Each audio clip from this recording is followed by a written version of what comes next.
crime was being happy. That's all I did. I hate you. Holy shit, Danny.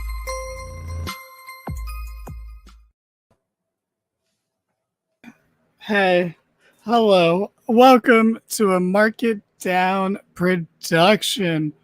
My name is Yams. I am joined by Ham, and we're here to talk about Monday Night Raw. Real quick though, Ham, how you doing?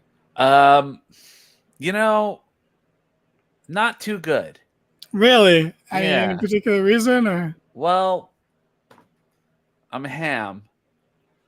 do you don't like Ham? Ham is freaking great. Yeah, but do you know how terrible it is to be a ham? I don't. I wouldn't imagine it was terrible. I mean, unless ham's a great food. Ham from the Sandlot is great. I feel like where's the downside of ham? I get eaten. Yeah, but you get cooked, you know? Yeah, I never thought of it like that, I guess. Yeah, so that's not so bad. But we are here to talk about Monday Night Raw, which emanated from Cleveland, Ohio. And despite that, you know who was not on the show? Johnny Gargano. This guy.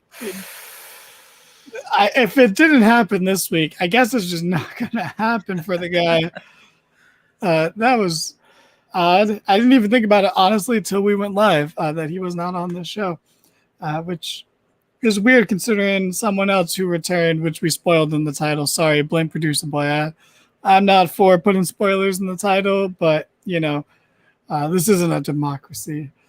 But anyway, Monday Night Raw started with Seth Rollins coming out for an open challenge. The crowd pops. They're singing his song. They're having a great time. Seth gets in the ring and Finn Balor jumps him from behind and beats the ever-loving shit out of him. Cool. He beats him up outside a little bit. Cool. Some refs and officials come down to separate them. Cool. Balor runs back and does a little stomp off the steps into Seth's chest. Cool.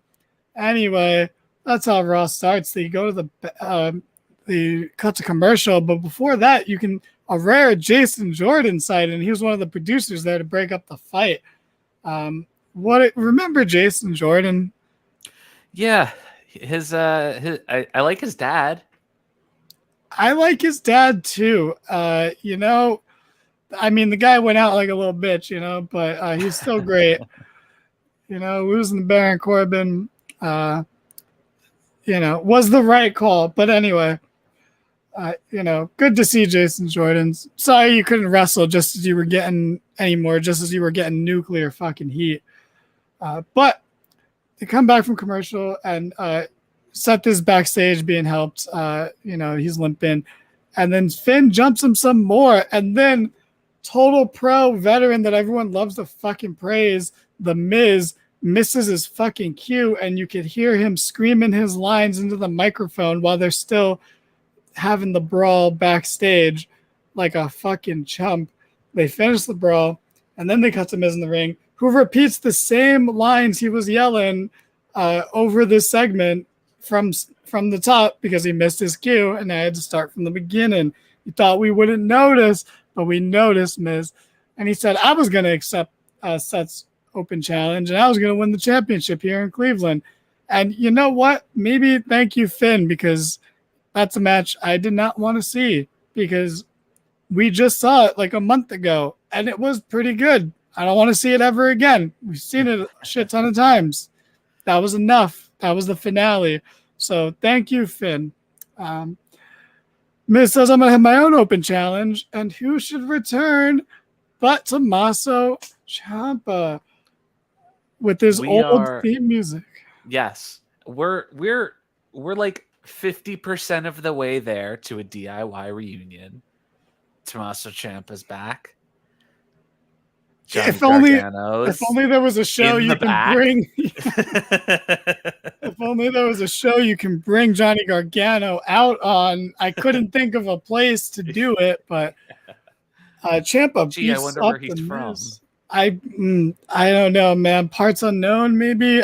Tampa. I assume all the wrestlers are from Florida now. But Connecticut.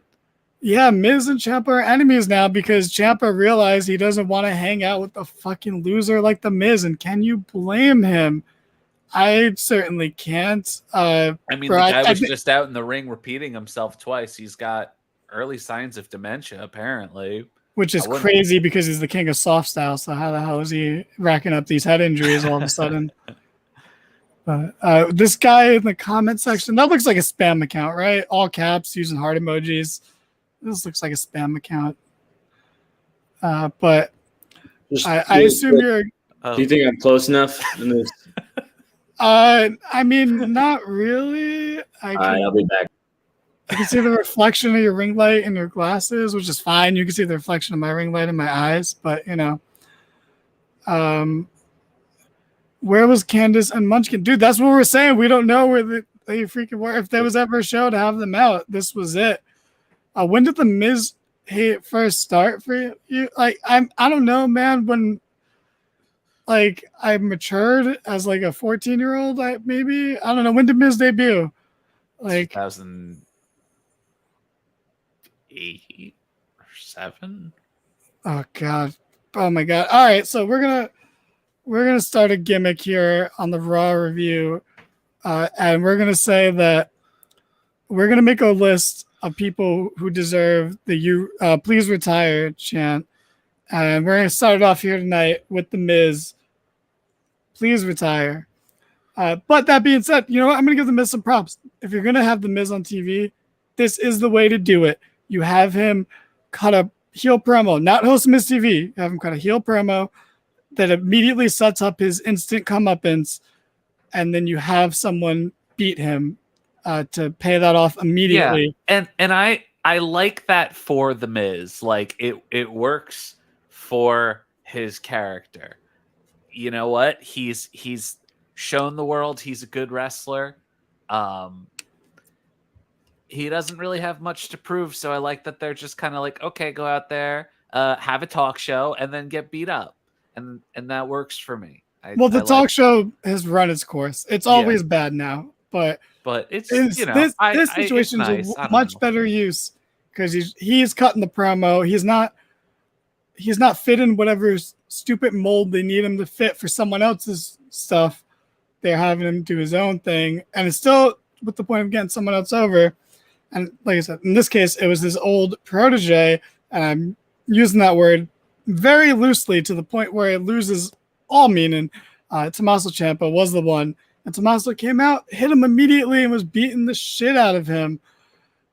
It was very good.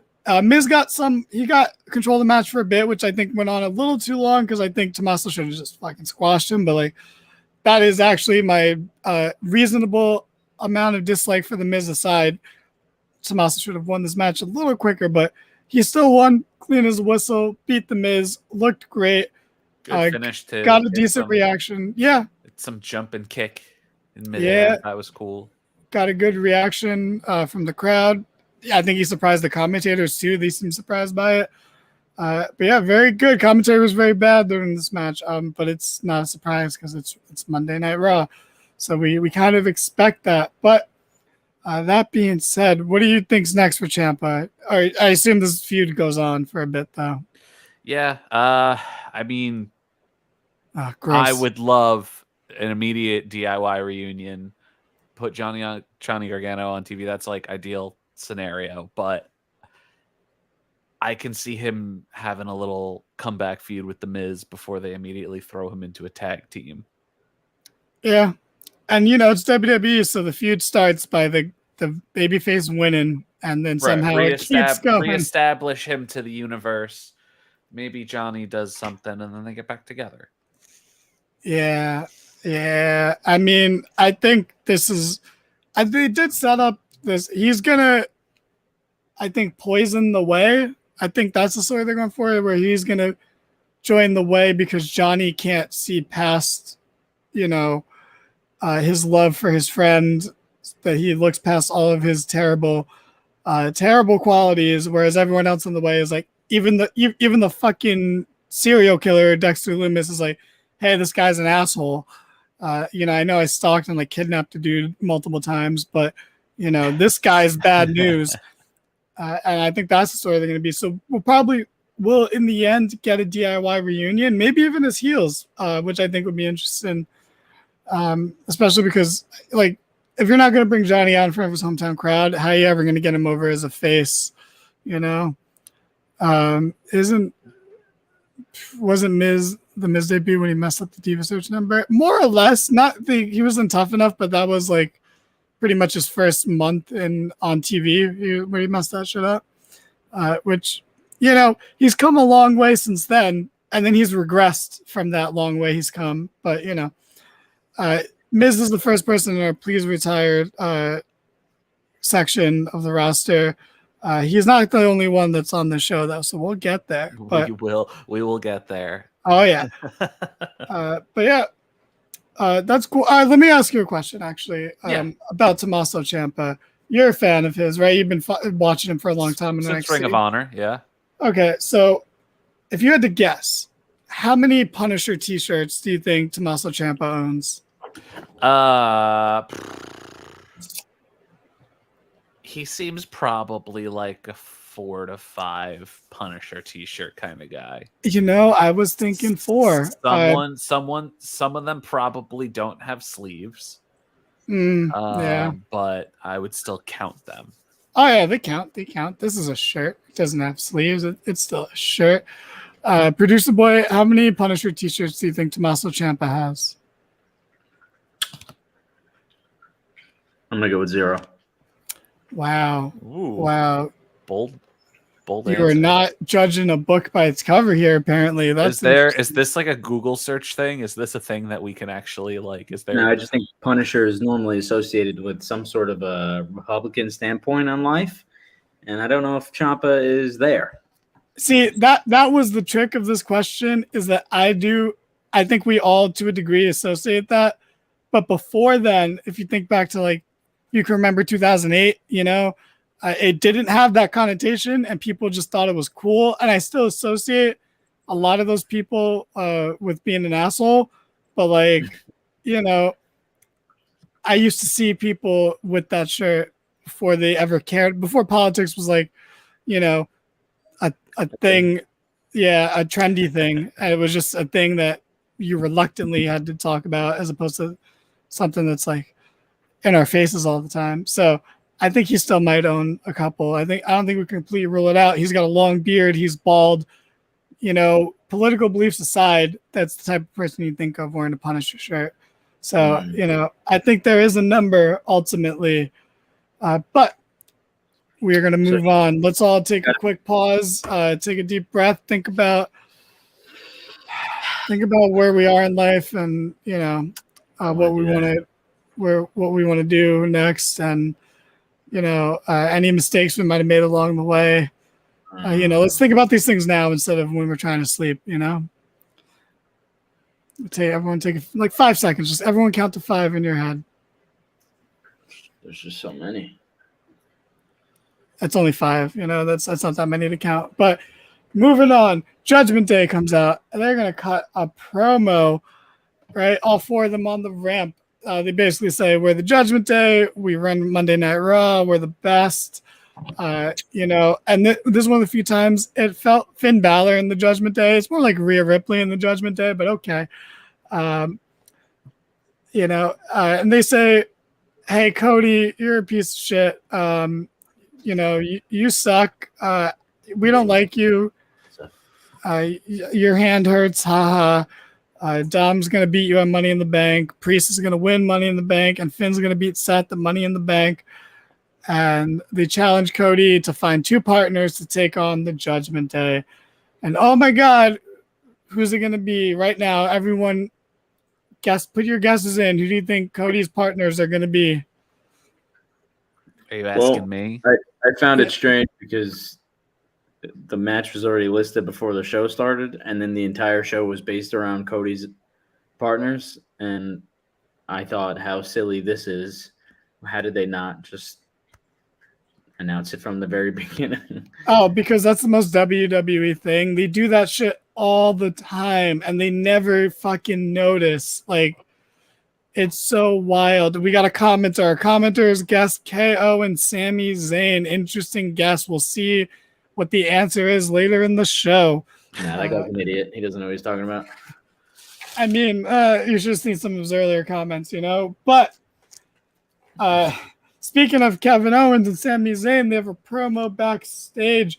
They're being interviewed by Byron Saxton, and he's like, hey, did you see what happened with the Bloodline, you know, on SmackDown? And Kevin's like, what the fuck? Why are we still being asked questions about the Bloodline? Like, I'm so sick of this. I thought we were done with it. This is ridiculous. And then Sami's like, whoa, man, hey, you're always blowing up, man. Meanwhile, it's, you know, the reason they keep being asked questions is because Sami keeps fucking showing up to just stare at Jay backstage every SmackDown. But anyway, he says, hey, man, you're a real hothead, man. We gotta have a conversation. I don't want to have it in front of everyone. And Kevin's like, it's just me, you, and Byron here.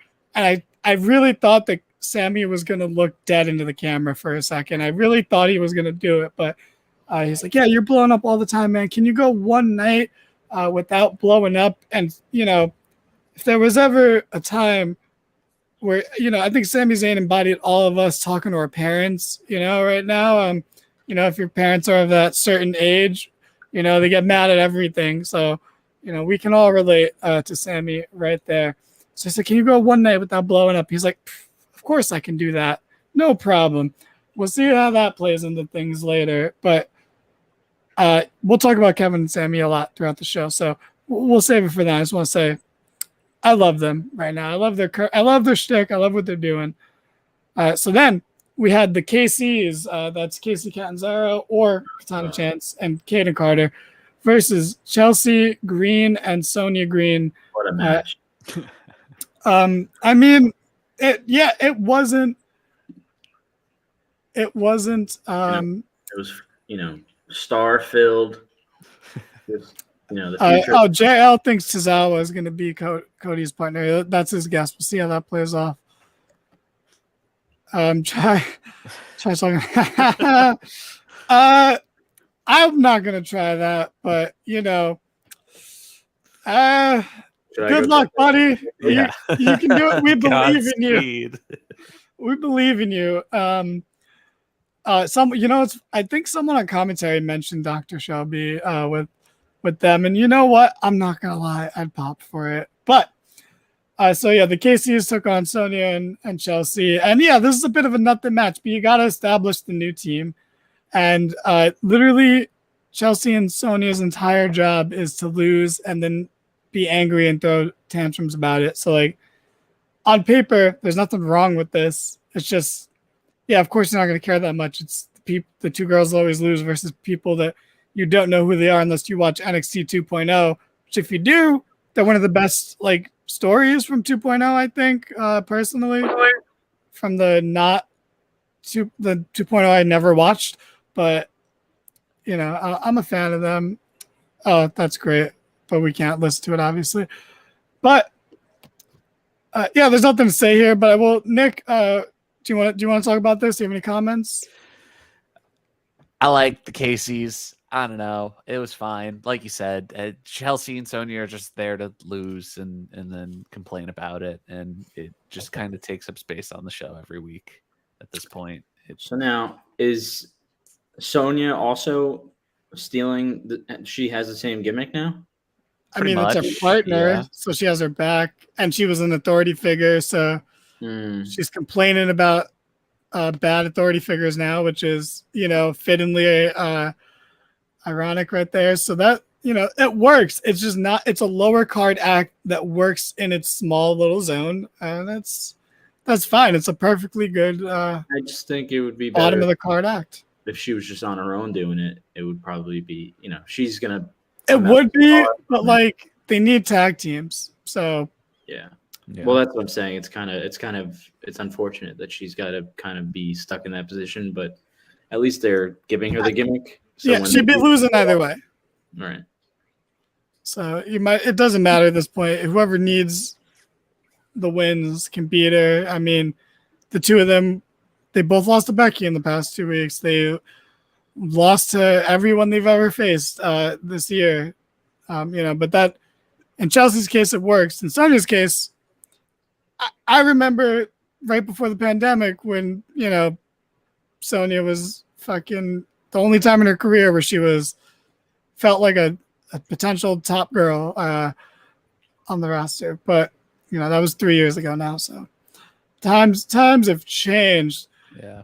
But post Mandy Rose feud wasn't good for either of them, I guess. Well, yeah, I mean, that is big Mandy time actually, I'd stuff. say, arguably thrived from that, but almost not intentionally though. I don't think it was ever supposed to go completely that way. But it is what it is. I'm gonna say it almost every week. Casey Catanzaro, the first woman to complete the Warped Walls, to complete a semifinals course and a quarterfinals course in American Ninja Warrior. I feel like they need to talk about that more. But fine stuff. Cody Rhodes comes out, and he really had me. They had me enamored with the Chelsea Green stuff. I know, but Cody comes out to basically just say, "I accept your challenge, Judgment Day." And that was it. He didn't say too much. He just said, "Fuck you guys. I'll accept your challenge. I'll find 2 friends, I guess. Whatever." He did not need to make an entrance for this. I feel like this was a waste of an entrance. Because they also did his entrance later on the night. It wasn't like they just exactly get it out of the way. Exactly. And they didn't need to fill time in the show. The show was filled with a lot of stuff, I would say. But we'll move on because there's more Cody to talk about. Ginger's Hinderers, as I'm positive they're called, took on 2 jobbers known as Cedric Alexander and Shelton Benjamin. And I'm very sorry, Big Swole, because I know you tweeted about their match afterwards, and they deserved better. And I'm gonna push back on that. Not really. Everyone needs to. I've said it before. Let the Hurt Business go. It was awesome. It's too late. They dropped the ball. The ball's deflated. The hole is it's irreparable. It's hilarious. We had this conversation a week ago. Yeah, we were ahead of Big Swole. Yeah. We predicted this outcome. Poor Cedric Alexander. He's a guy that I wish that they would have done more with, but he's a guy that should go to Impact and thrive. Yeah. New Japan. Ultimately, just not AEW. I don't want him there. No. But ultimately, there's no saving these guys in WWE. Hold on, real quick. We got to give out John freaking Blattner is in the house. We got all the best commentators here. We got John Blattner. We got JL. We don't got it, but when life gives you lemons, you make do. But the Hurt Business they're just not it anymore. The Hurt Business, again, I said it. James disagreed, but he's wrong. The best part of the Hurt Business was Bobby and MVP.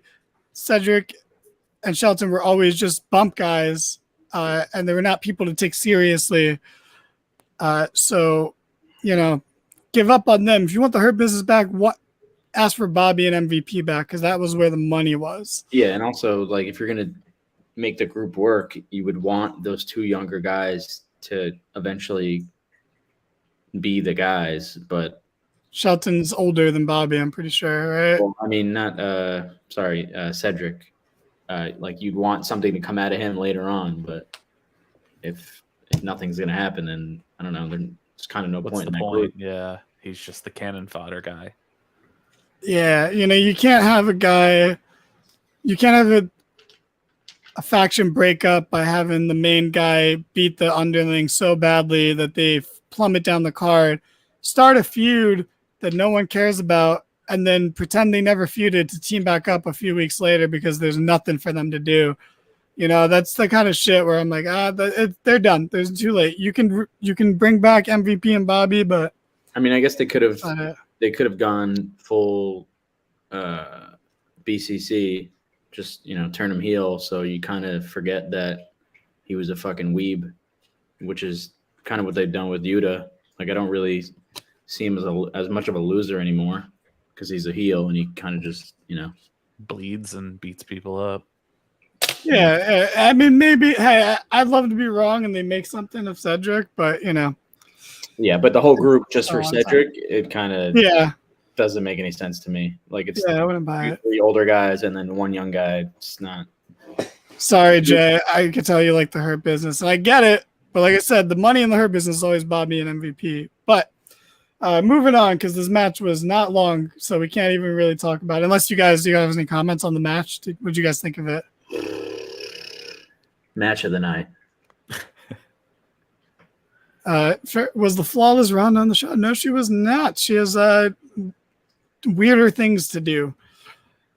So Kevin and Sammy are backstage. They're walking, and a stagehand backstage spills some water on Kevin by mistake.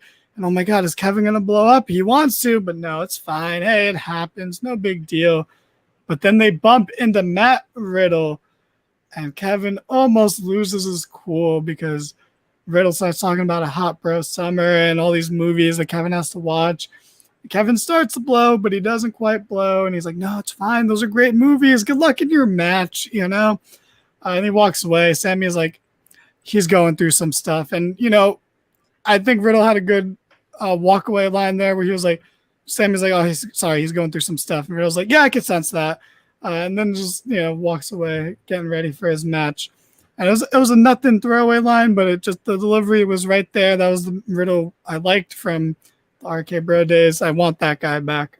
But sorry I'm blowing through this. I just feel like all this stuff is small stuff that, I'm not going to stop every time and be like, hey, what did you think about this? Because now we're getting to something with some fucking meat to it. Yeah, one of the things in the title. Oh, is it going to happen? Oh, okay. I thought there was going to be more of that. But to get banned in Afghanistan again. So I'm sorry. What? What's up? Oh, what's that? I didn't want to get banned and go ahead. Okay, gotcha. Because we're showing Sami Zayn. Oh no! Damn it! No. That's fucked up. No, we keep getting emails about.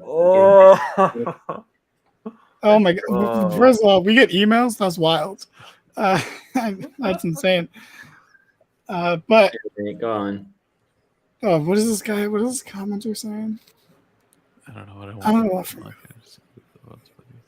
I don't care enough to see him go for the world title, but he's too big. I wouldn't say he's too big for the U.S. title at all. I mean, he's not. He's too big for the U.S. title, not the Intercontinental title. The U.S. title's on theory. It's a fucking joke title right now. That's literally the worst title in the company besides the women's tag. And I think that the women's tags have a chance for some reason because they're doing a unification match. But anyway, this is the most important part of the show. I think possibly they have this. I think this was actually a pretty cool setup. The lights are off, and then they bring up some of the house lights, and it's just Logan Paul sitting on top of a ladder under the briefcases. I thought that was a pretty cool way to frame this and to bring him out instead of having to make a full entrance.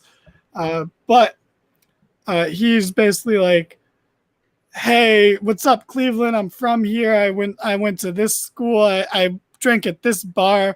This place is great. Look at all the great people from here. LeBron James, Jerry the King Lawler, him. He's like, to all the kids out there, I want to be an inspiration for them and let you know the way I succeeded was by leaving Cleveland. He did the old switcheroo, the old hometown heat, like, oh yeah, cheer me, but fuck you kind of thing. But then he went right back to, hey, cheer me, I'm from here. Because he's like, I'm using my white privilege to fucking get myself in the ladder match that has all the spots filled already. And I'm going to win that match, and I'm going to cash in maybe on Seth, maybe on Roman. It doesn't matter. Either way, he has history with those people, technically. And he got the crowd back on his side. I actually thought this was genuinely really fucking good. Like, how he was like, I'm going to do the fucking classic heel thing of fuck you despite you cheered me. But then he still brought them back to his side where he's like, yeah, no, I'm going to go down to this local bar and I'm going to have some shots. Like, and he got everyone back on his side, and it almost made me respect Cleveland as a crowd because, You know, if MJF was in Long Island and they're cheering him, and then he's like, you know, you guys are a bunch of virgins, the crowd would be like, fuck yeah, we're virgins, hell yeah. And they would like, you know, they would go along with the shit and then still cheer the guy. So any crowd that's willing to flip that quickly for a guy, I have that respect because you got to be able to laugh at yourself. So Cleveland almost really won us over. Jay, we're gonna get to that. Don't worry. I'm glad you're here, by the way, for that. We're getting to your boy, but it was really fucking good. Like, man, this guy deserved to fall off the ladder and end up in a wheelchair, but like, he is so good at this. You know, like it's fucking insane, man. Like this guy deserves to fucking be in a fire and live, but just be fucking burnt so he's constantly uncomfortable for the rest of the life. But he's so fucking good, you know? Like this guy deserves to live. It's unfair. But you know, he's so good. It is unfair how good this man is at wrestling. Yeah, it is, man. He deserves to get teabagged by a boar, you know, but he's so good. Do you guys have one of those, by the way? Do you have like a he deserves? But are you asking me? Oh, I thought you were asking me if I had a boar. Oh, I mean, do you have a boar? So I don't have a boar that will teabag Logan Paul, unfortunately. I mean, I got nothing. He's good at wrestling, so I don't know. He fucking gets it. Like, remember, like a year. I remember. I'm not gonna lie. I watched one episode of his podcast, and it was because Becky and Sasha were on it after Mania last year. And they were like praising him for how good he was, you know, and he's like, yeah, but I want to be like a babyface. I want the crowd to like cheer me. And I was like, oh no, like you're so good at this. You can't be tone deaf. You got to understand that people are naturally going to hate you. Yeah. So I was worried when he tried to have that misfeud and be face, but no, the dude gets it. He's right back. He understands his place. And I'm going to say this right now. He should win the match. He should win. I mean, Nick, I will say this just for you. LA Knight has won me and everyone else over, and he's the crowd favorite that we all want to win, but Logan should win. Well, I think LA is at the point where they're going to be forced to turn him face anyway, so there's no need for him to have the Money in the Bank because it'd be weird for him to just be running around with it. Like, nobody's going to be annoyed that he has it, which is the whole point of the Money in the Bank. Normally, you know, like, it's better when a heel has it anyway. So LA winning it'll get a cheer for that night, but him walking out and possibly using the Money in the Bank is not really the most exciting to me. I understand that, but I also think you're forgetting like the excitement of a cash in, that it always gets a pop, so it's not always a bad thing for. No, I get it, but and he's the most over person in that match. So no, well, but I'm saying the intention is for it to be like a dastardly heel, screw somebody over, so it'll get a pop regardless, I guess. But the point, yeah, is but they've done that before too. I know, yeah, but look at like Dolph Ziggler. Dolph Ziggler won it as a heel, but. Yeah, wait, what? What do you mean? He won it as a heel, but he turned face with his cash in, basically. Yeah. Like it's fine. Real quick, I gotta read this comment from John Blatner. He put a description of Logan Paul and Raw into Chat GPT. Logan Paul's entry into Money in the Bank ladder match was a high octane publicity stunt. And while his athleticism is commendable, it's no secret that we roped him in for those viral moments. I mean, yes, I agree. The dude deserves to fall off a trolley and have the trolley slowly run him over, but get stuck halfway and not be able to completely get over him. But he's so fucking good at this. It is insane. I do not support the man as a human being. I think he deserves to go bankrupt, you know, but he's so good at this. If there was ever a separate the person from the fucking artist situation, it is Logan Paul. I hate this. I hope this doesn't happen. Okay, I mean, he's gonna. That's Creed. Unless, I was gonna say unless Creed's gonna be there. LA Knight is the guy who needs to be the last person on the ladder, the person that Logan pushes off to get that heat. Like that is just how it has to be. As much as I hate this idea, I also understand that it. I mean, it's great. Like he's going to be doing podcasts with the fucking briefcase next to him. Like he'll just be walking around doing YouTube videos with it. It's just perfect right there in the background. It is a sponsorship. It is product placement, and it's going to work because I mean, like as a company, it's just a better choice, and he just so happens to be really good at what he's doing. So it's perfect on all ends. Yeah, I mean, the dude deserves to be permanently in a catheter, but or catheter. I don't remember to say it, but he's so good at this. It's fucking. It is infuriating. I do wonder though, like assuming he does win, I guess. James, hold on. James is trying to actually us real quick. Yeah, he didn't turn face with the cash. No, but we turned him face. Like, yeah, he didn't officially turn face until the double turn, but like the cash in and us turned him face. Like it was inevitable. It was the that wasn't going to happen until we did that. What's the hatred for Logan? What did he do? One, just look at him. Like, have you seen the guy? Like, if it was ever a guy who's just naturally unlikable. And then, anyone who dominates the YouTube atmosphere that much, or any social media or media that much, it is a safe assumption they're not a good person. If we ever have 40 million subscribers, we're bad people. That's like something we've accepted along the way. Once we pass 1 million, like after that, it's like we're monsters at that point, like automatically, inherently. So when you reach his level of success, it literally it goes hand in hand. And you just look at him, he's like he's a fuck boy. He's a dude, bro, without any of the redeeming qualities, I assume. I guess I'll say, for any sort of safety, I don't know the guy, obviously. Maybe he's cool to talk to. If he ever wants to be on the podcast, more than welcome, bro, because it seems like you could take a joke. So, you'd fit in here. But, there was like the suicide forest, filmed dead people in China, NFT scam, crypto scam, had parties during COVID, animal abuse, which is where I draw the line, by the way. There's a lot of things. But please come be on the podcast. Yeah, be on the podcast. It's fine. Bro, I'll take anyone on the podcast. I don't care. Views are views. Only non-famous YouTube dude. Wait, who's the only non-famous YouTube dude? He was Markiplier. I don't know. I only know the name, so I don't have opinions on him.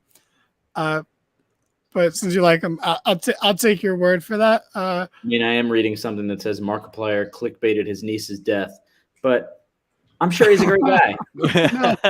Anyways, go on. You know what? This James guy is winning me over because he hasn't clickbaited their niece's death. James hit me with the community I'm reference. Change our thumbnail here to just dead girl and see what happens. Oh my god. Yeah. So we're all in agreement. Logan Paul should win Money in the Bank. It's not what we want to happen, but it's probably what should happen. Yeah. It's not like in an ideal world. First of all, half the people in the match wouldn't be in the match. Why the fuck? I love Nakamura. Why is he in this match? It's he's not gonna try. It's the most NXT black and gold match I've seen on the main roster. I wish it was more NXT black and gold. I wish it was Johnny Gargano, Tommaso Ciampa. I do too. But we got Pete Dunne. Why is Santos in this match? Who? It's Butch. Not for long, Danny. I mean, his career is going to tank after that, but all right. He's going to do great. Don't do that to me. You are getting so much of your people succeeding. All right, you're getting a little greedy. I know. I'm getting greedy. So the rest of the segment, by the way, so he cuts this amazing promo, gets the crowd to boo him, gets the crowd to cheer him again. Ricochet interrupts, kills all the momentum of the segment. Nakamura interrupts, and then Corey fucking tongue-in-cheek was like, oh, here comes the Money in the Bank parade where all the people who are in the match come out one after the next. It's like, I appreciate the self-awareness, but leave that to Kevin Owens. Don't yeah, exactly. LA Knight comes out. Roof blows off the place. I was excited because I don't get to see him that much because he's on SmackDown and I'm not watching SmackDown. But dude is so charismatic. It's great. That's I watched music him to my ears. He was on a podcast, not the Daily Show, but a podcast hosted by someone that works on the Daily Show. Damn. But what do we got? Logan Paul just gets off. Oh no! No! Not gonna laugh at that. We're moving on. And then the rest of the people came out, and that's where I actually was like, "Who fucking cares?" When everyone else came out, when like Santos Escobar came out, I was like, "I mean, it's cool because it's the first time I'm hearing you talk, not in a group of people hanging out, gushing over Rey Mysterio." So that was cool. But they have a brawl because Butch came out and without a mic, only guy come out without a mic, and Logan Paul's like, "Who the fuck is that?" And then Butch just punched him in the face about it. But Logan ultimately stood tall. I am so much more excited for this match because yes, it was always going to be good because of the talent in the match, but it did need that little bit extra star power, and Logan has brought it here. And hey, maybe in a perfect world, he wins the briefcase, but he breaks his foot, and he's not. We don't have to see him for a while. Eric, did you tweet that? No. Logan Paul versus Ricochet has definitely happened at SummerSlam. I mean, yeah, Logan Paul needs a pay-per-view win, so probably you could do that. Like, that's fine. The dude needs to win some of these matches. He's going to be our next fucking world heavyweight champion. You know, he's got to win some matches. And then the title's going to be off TV for 6 months. So. And that's how you make the title prestigious, as we've learned. Worked so well with the Universal title. Yep. Long live the Universal title. I saw a fun stat that there was only like 8 different people that held that title, which is wild. But so Roman. One of them's Goldberg. One of them's Bray Wyatt, one's the Fiend. Jesus. So after that, we had Matt Riddle versus Ludwig Kaiser, who is like my favorite fucking person right now. Like, I love this dude. I can't fully explain it, but just the way he stands, the way he carries himself, he adds so much to Gunther's presentation. Like, he is that extra cherry that makes it so much better. Are we going over the moment of the night? Yeah, we're getting to it. We're going chronologically. It'll get there. Bro, that is some fucking Hot Topic MySpace looking shit right there. But I think you missed what was actually in it, but go on. I did, yeah. I just saw the kids looking like me and Nick in 2008. I was just gonna say, was that growing up in the East Bronx? Yeah. Did we throw up gang signs like that? I mean, you either threw up gang I would just say signs or Ravens, you dressed like you were going to a My Chemical Romance concert every day. Yeah, and I think we've all been to FLC, so I think we all lean one particular way. But yeah. So Riddle took on Kaiser. As was a really good match. I love Imperium, and it really is Kaiser. That's that perfect cherry on top where he makes Gunther's presentation feel so much better. I love the way he speaks. I love the inflection he puts on words. I love the serious flamboyance. That's like a rare thing to be flamboyant and serious at the same time, but he balances it so well.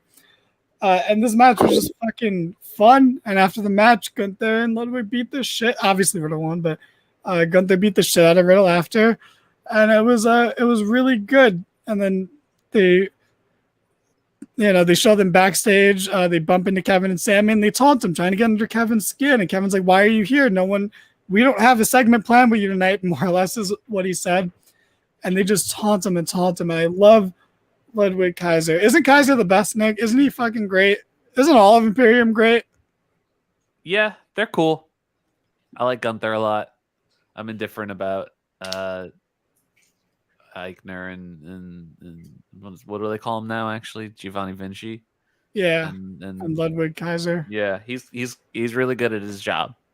You know what I want? Doing a great job. I want Kaiser and Aiden English in a fucking manager tag team where they're like the fucking the introduction guys, they just both introduce each other constantly. Like one guy's music Aiden hits, English the other brings him to the ring, and then and then Ludwig introduces him in his fucking over the top way, and they never win any matches because they're fucking jabronis. But like, it'll be the fucking that best. entrance would take up 2 Cody Rhodes entrances. Yeah, because it just keeps cycling between their two music. Like because they keep introducing each other. It's fantastic. Bring back Aiden English just for this. Bring back Aiden English. Bring Bronx back Simon, Underground bring back for Simon life. Gotch while you're at it too.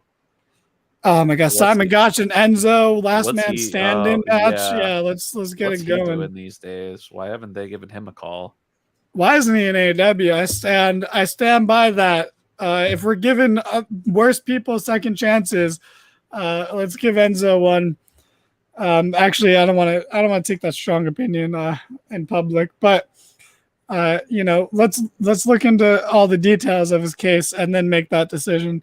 But anyway, this match was really fun. I assume neither of you guys saw it though, right? No.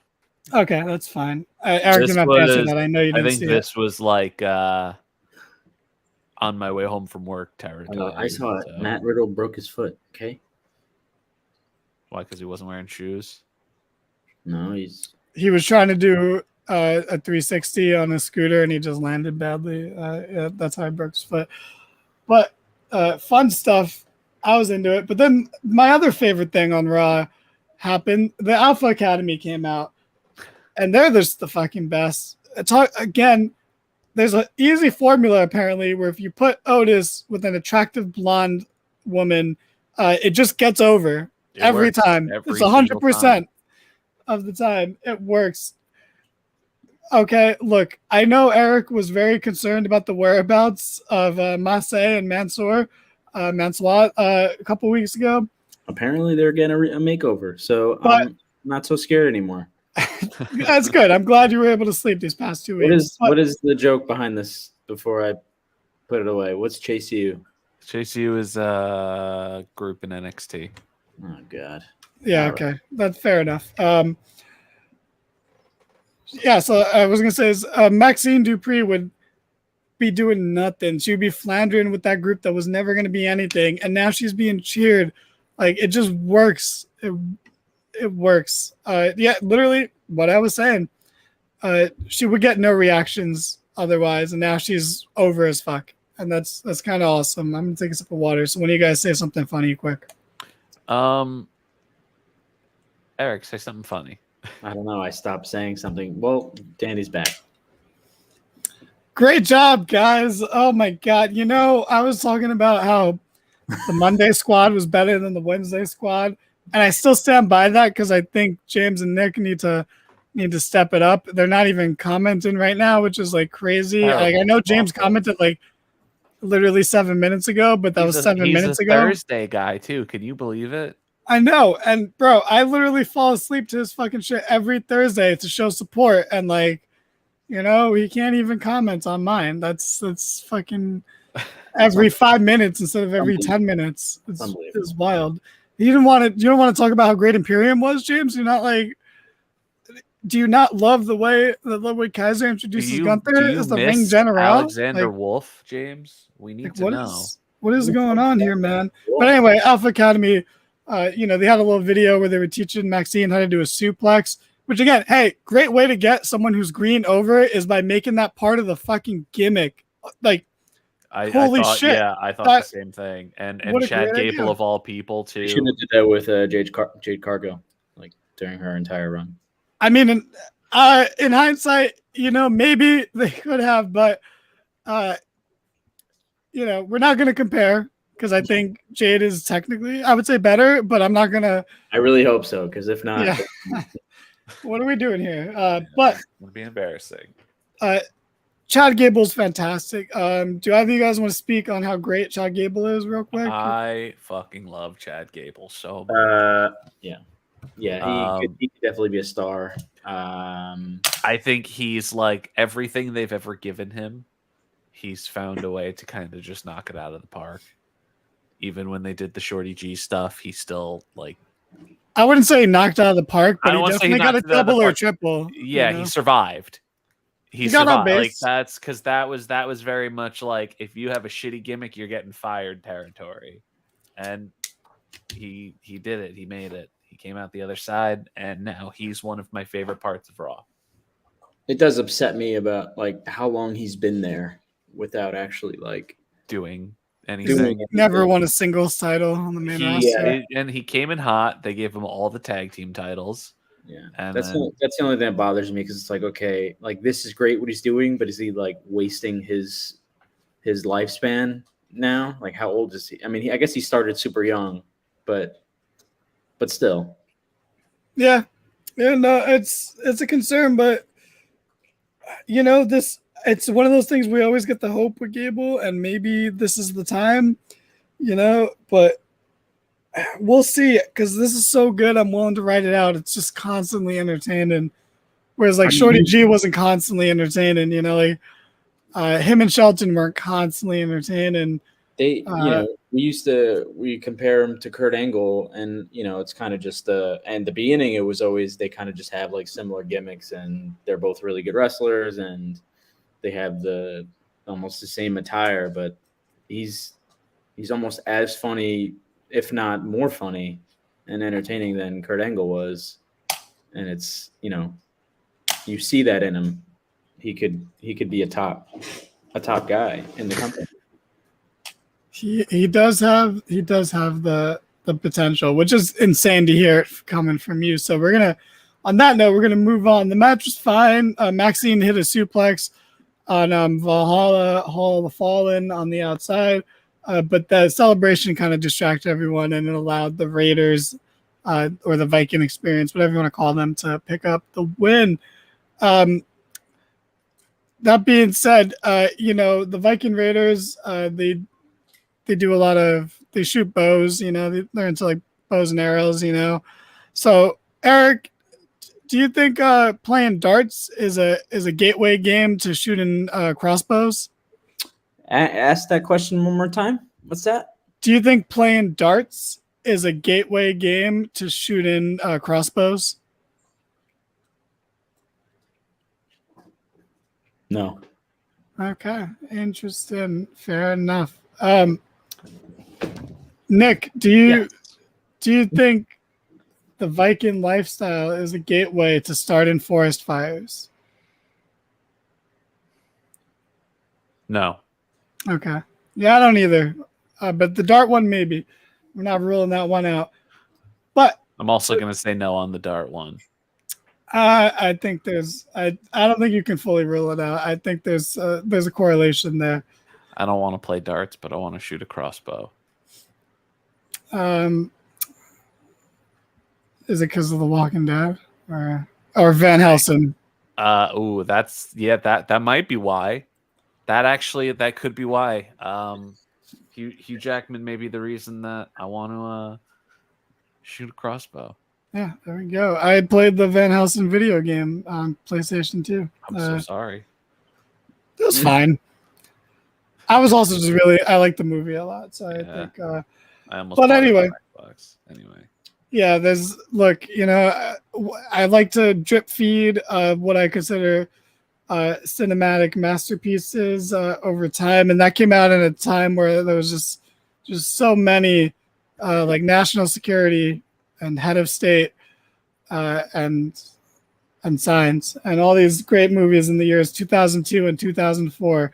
But anyway, Rhea Ripley was like, hey, I got some business to take care of, guys. So I'm going to go out there and beat up Natalya real quick. And she was not kidding, because Natalya got a quick promo backstage. And I'm going to say this. Look, guys, I work in the fashion industry, and Natalya was wearing the stupidest fucking hat. Bro, like, because you're a babyface. That's a hat you wear as a fucking heel to get heat because it's stupid and it looks dumb. And you're doing a character where you're trying to garner sympathy because you suck and you want people to feel bad and say, no, you still got it. But you don't. You never had it, actually. And this hat is so dumb.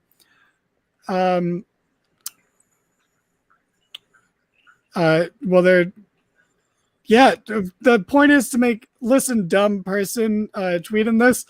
Natalya is weak and incompetent. So yeah, it makes sense. She said she has quick business to take care of, and she quickly squashed her. Because that's how she shouldn't have a competitive match with Natalya. And it set up a program for her immediately after. So that tweet is so dumb. I think his point was we already did this. And it was tense. It was 2 minutes long, and it set something up after. So it was actually more productive than the original. So like the complaint is just for the sake of complaining. It merits nothing. That complaint meant nothing. It has no credibility to it. It's a bad criticism because it blatantly ignores what happened immediately after. Which, by the way, real quick, Natalya is the other person in the Please Retire Club. If you couldn't tell. And I don't think either of you are going to disagree with me on that one. I will not disagree with you on that one. Eric feels nothing. Not about this. Just no offense to Natalya. Danny, you're going to like this one. Okay.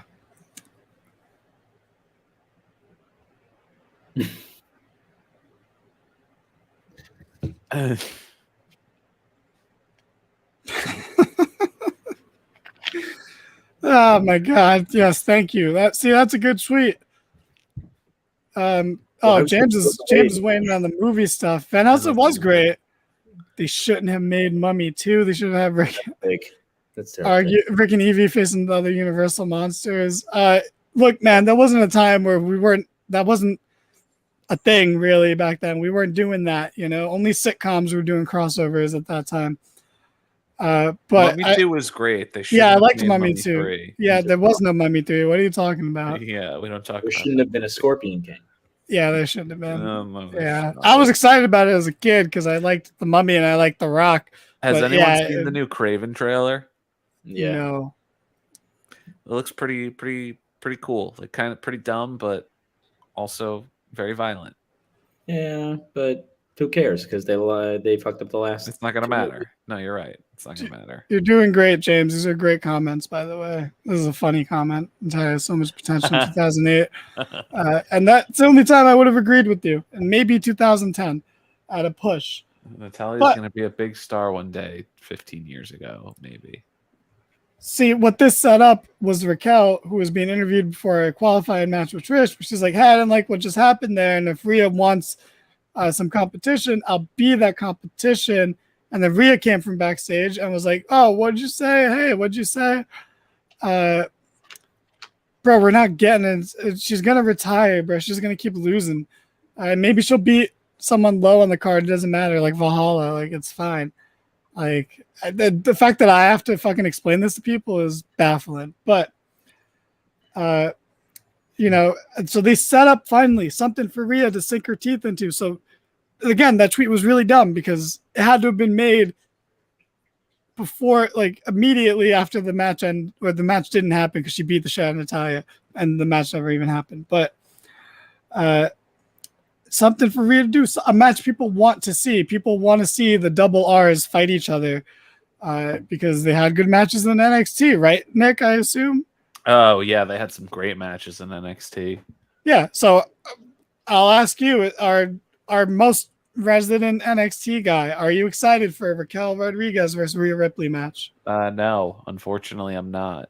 Oh, okay. And it's not because I don't think that they're going to have great matches with each other, but the Raquel Rodriguez and Rhea Ripley dynamic in NXT was insanely different, and Raquel Rodriguez actually felt like a threat to her, and I feel like Raquel Rodriguez on the main roster has kind of just been booked like dog shit.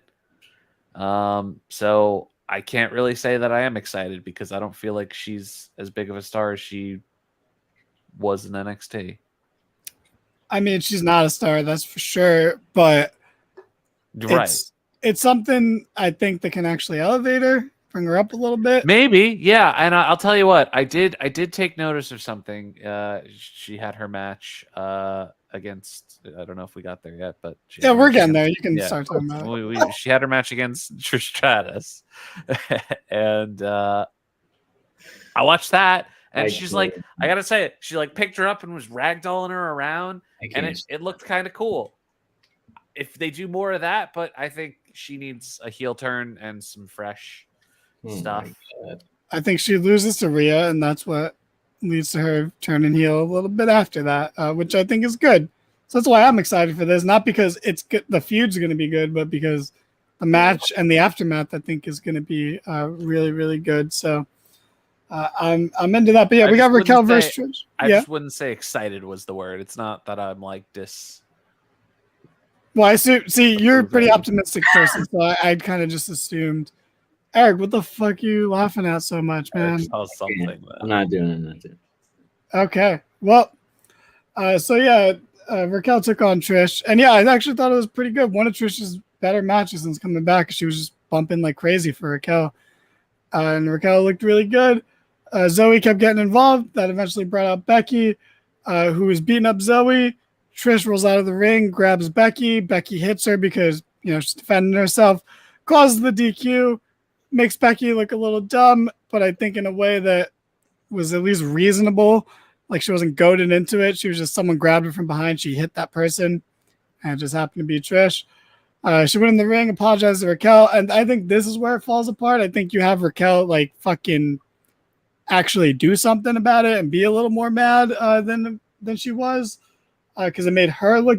Somehow Becky was the one who did the dumb thing, but Raquel looked even dumber because she was just standing like, oh. What? What's going on? Sort of thing. But there was a funny off mic interaction between them that I wish the camera caught more of, because Becky was just like, yeah, I know that was really. She literally was like, oh, that was really out of character of me. I literally don't normally help people, so like I guess that's on me. And then they're like bantering to each other, and the camera's like, fuck it, we're gonna cut away. But whatever. Actually, see, I'm a fan of it getting Trish in the match without having her beat Raquel if Raquel's going to go after Rhea. So, like, the way everything was set up, I think works. It was a DQ that I wasn't offended by, besides the fact that it made Becky look a little bad. But, like, again, in a somewhat reasonable way of she wasn't goaded into attacking Trish. She just defended herself against someone she didn't know who it was, grabbing her from behind, even though you could assume it's going to be Trish in that scenario, but it gets Trish in the match, which is great, and it gets Raquel free for a Rhea feud without getting pinned, which is good. And it was a balancing act I didn't know they had to do when this match was announced ahead of time. So I'll give props to Triple H on that. That was a good way of balancing that stuff. But we do and a quick backstage interview with Becky where she's like, I screwed myself. Fuck. Oh man, that's not good. But either I'm gonna now overcome all this adversity, or I'm gonna go down in a blaze of glory and take them with me. Cool. I like that she said I have enemies in damage control, because I like when people remember they feuded with people in the past. But this is the most important part of the night, and I think Jay is not even here anymore. No, my God. Look at that. I just said that, and then he shows up. The most important part of the night, we have a backstage interview with Braun Breaker.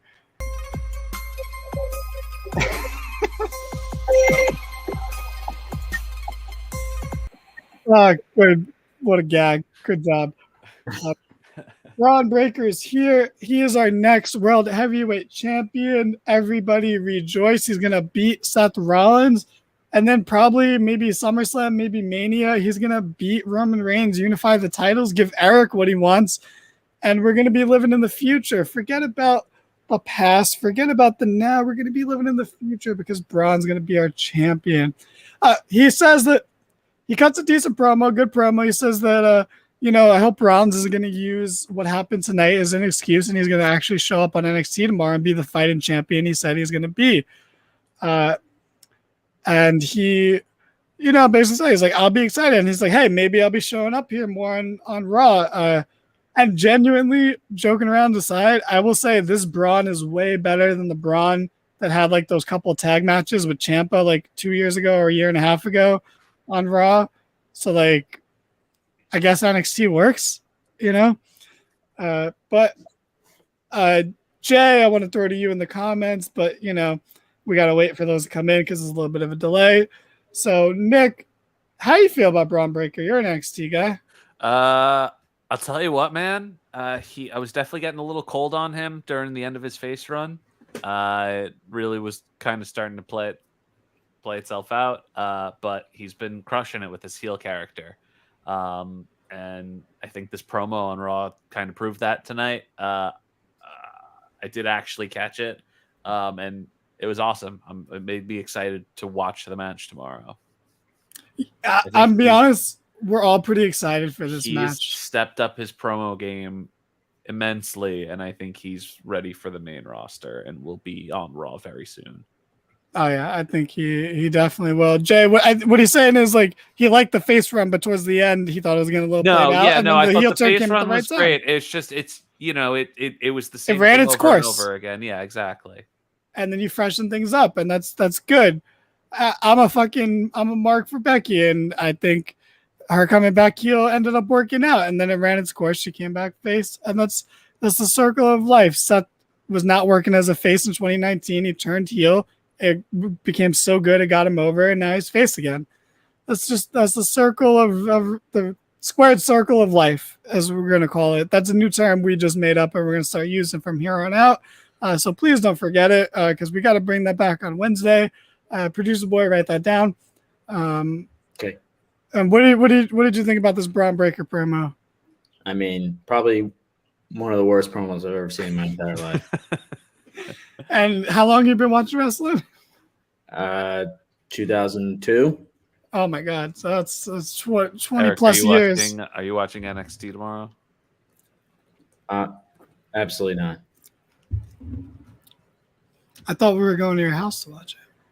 I thought we were going to James's house to watch. You guys are welcome. Yeah, I mean, we can come to my house. I don't mind.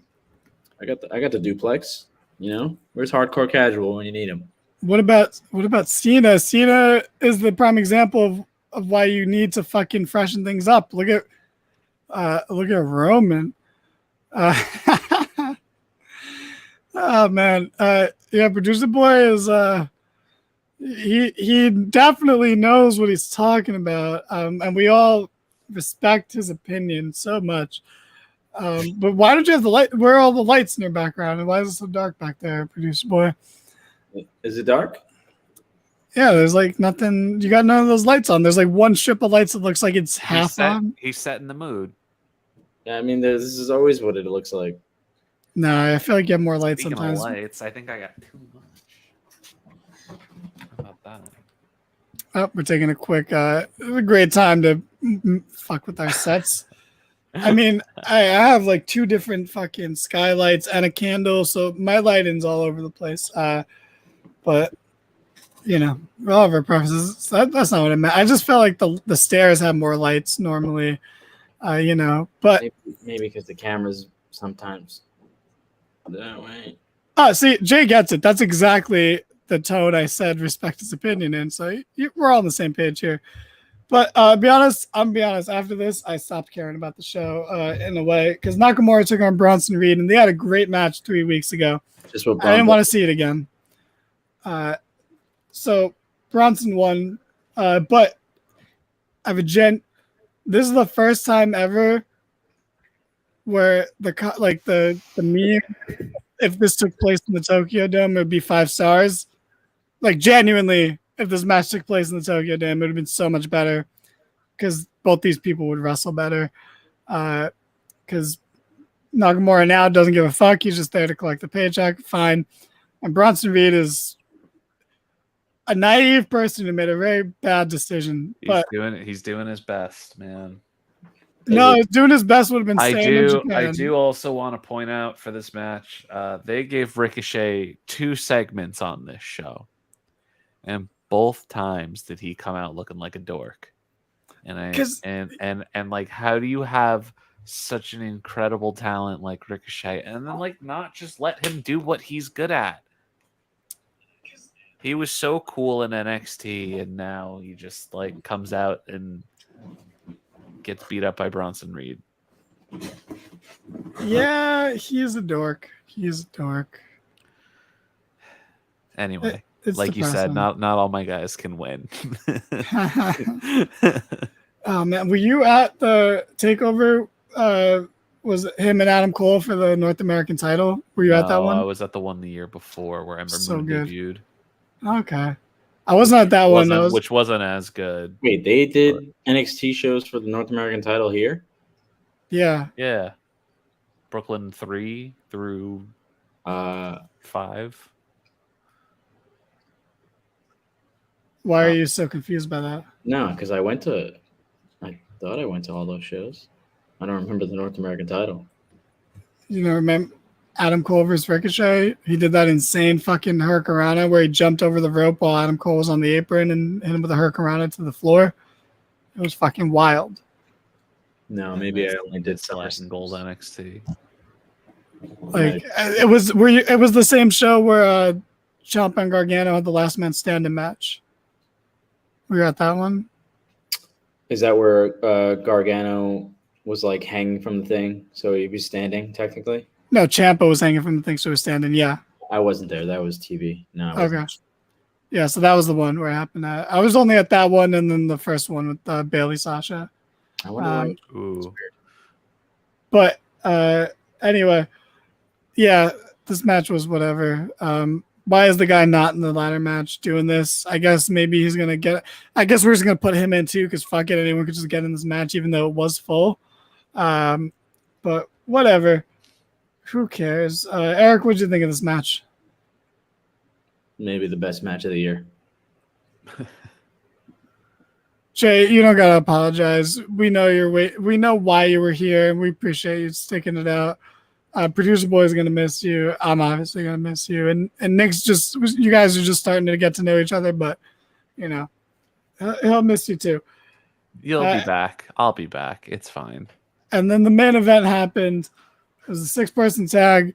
Sami Zayn, Kevin Owens, Cody Rhodes versus the Judgment Day, and it was fun.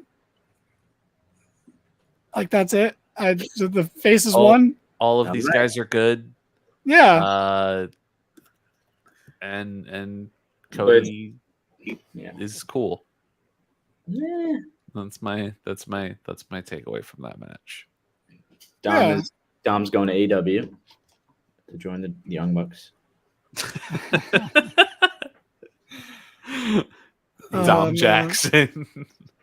I mean, I think of when Max Caster in one of his raps called them the Young Cucks, and if Dom joins that group, then Max Caster is fucking Nostradamus, man. Isn't it crazy though that if Dom joined that group, he would then be the biggest name in that group? It's pretty wild. Yeah, that's crazy. Do you guys want to talk about Collision real quick while we're here? Again, giggles. Bro, Andrade did a terrible figure 8. Like, that was bad. But he made fun of it on Twitter. Yeah, that was cute. Like, you know, I'm not a fan of him or his wife, but like, to be fair, I don't think they pronounced his name right once on that entire show.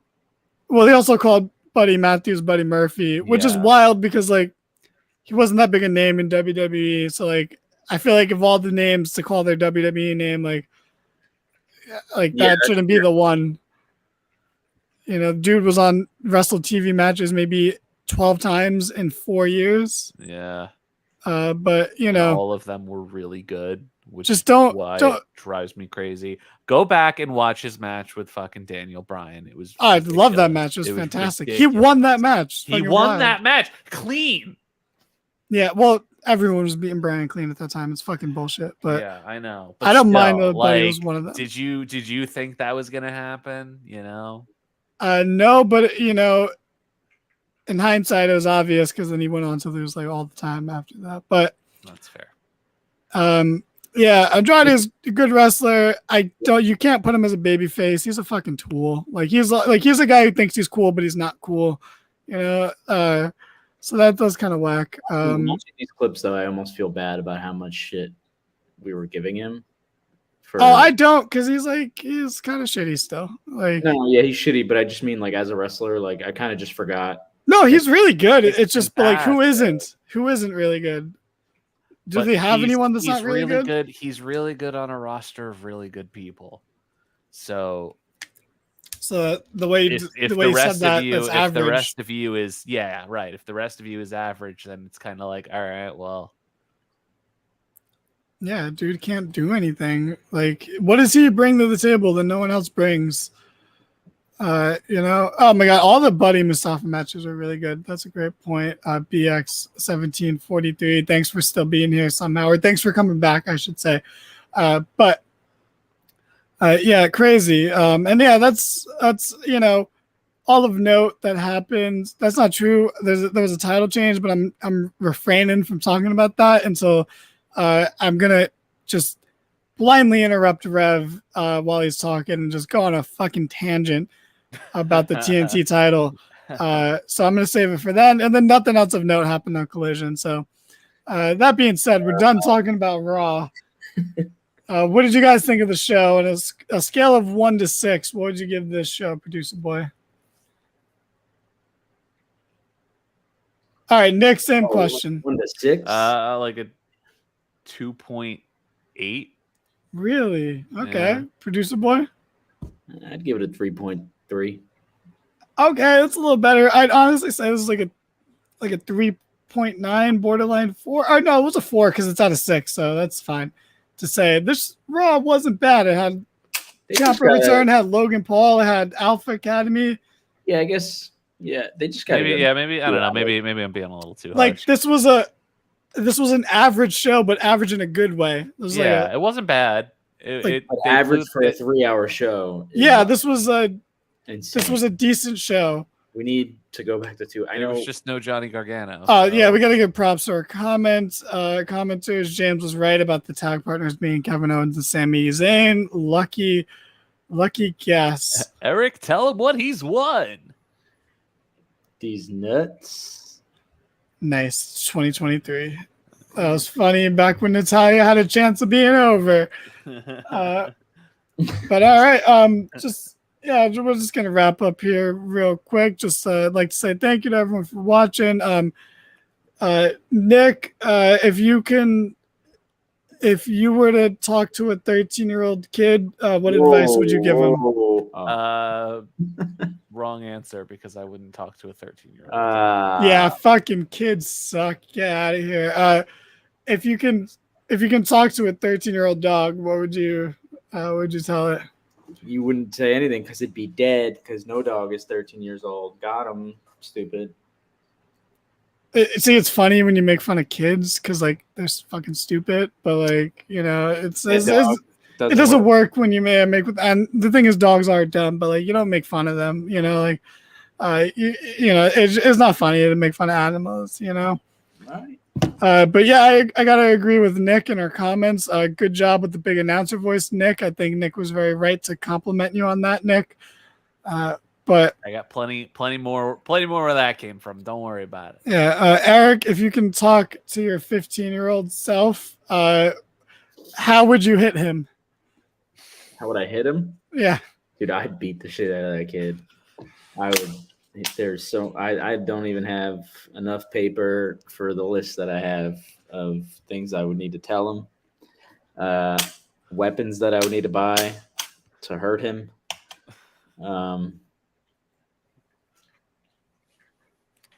Yeah. Okay. Would you rather walk around with your shoes tied together for the rest of your life, or get a paper cut every 10 minutes? I gotta do the shoes. Nick? Also, probably the shoes. Yeah, Sam. Yeah, absolutely the shoes. Anyway, follow us on TikTok. Follow us on Instagram. Follow us on Twitter. Fuck Facebook. We don't care about that shit. Subscribe. Like the video. Don't drink and drive. Be nice to animals. Thanks, Final Girl. Thanks, JL. The rest of you. Thanks, John Blattner. Love you. The rest of you guys. John Blattner.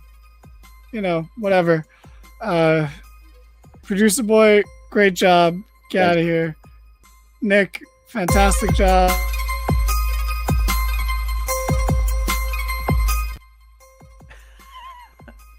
Do you have anything you want to say to the people? Fuck the record. Fuck Do you have anything you want to people. plug? My vacuum. My It's kinda late. microwave. I probably should have plugged my ring light in. That probably would have helped. There's a couple plugs. All right. Do you have a lemon scented Lysol on your furniture there? I do actually. It's fantastic. Endust. And dust. Yeah, we're ending dust. Yeah, fuck you, dust. That sounds like something Jeff Hardy would be into. But anyway, good night. Good night, everyone.